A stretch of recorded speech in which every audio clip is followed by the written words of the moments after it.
بسم اللہ الرحمن الرحیم۔ شروع اللہ کے پاک نام سے جو بڑا مہربان نہایت رحم کرنے والا ہے۔ معزز سامعین السلام علیکم۔ ہمارا آج کا موضوع گفتگو ہے جو دل اللہ سے غافل ہو وہ مردہ ہے۔ معزز سامعین، اگر آپ کو ہماری اسلامک ویڈیوز پسند آ رہی ہیں تو ہمارے چینل کو سبسکرائب کریں اور بیل آئیکن کو پریس کریں تاکہ ہماری آنے والی ویڈیوز آپ تک پہنچتی رہیں۔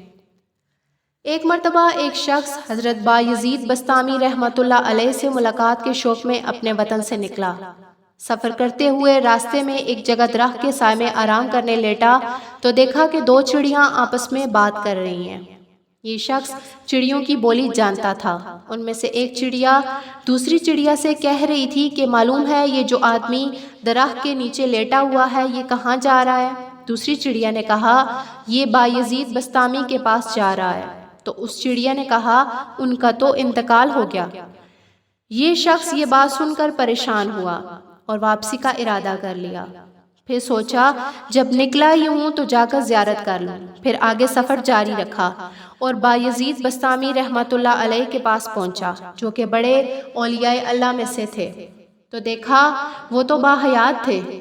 ملاقات کی گفت و شنید کے بعد رخصتی کے وقت کہنے لگا حضرت ایک بات پوچھنا ہے۔ پھر چڑیا والا سارا قصہ سنایا۔ بایزید بسطامی رحمۃ اللہ علیہ چونکے اور دریافت کیا یہ کس دن اور کس وقت کا واقعہ ہے؟ اس نے بتایا کہ فلاں وقت کا واقعہ ہے۔ حضرت بایزید کہنے لگے ہاں بھائی چڑیا سچ کہہ رہی تھی۔ اس وقت کچھ دیر کے لیے میرا دل اللہ کے سامنے غافل ہو گیا تھا۔ اللہ سے دل کا غافل ہونا مردہ ہونا ہے۔ اس واقعے سے ہمیں عبرت حاصل کرنی چاہیے اور ہمیشہ اللہ کا ذکر کرتے رہنا چاہیے اور اس کا دھیان رکھنا چاہیے۔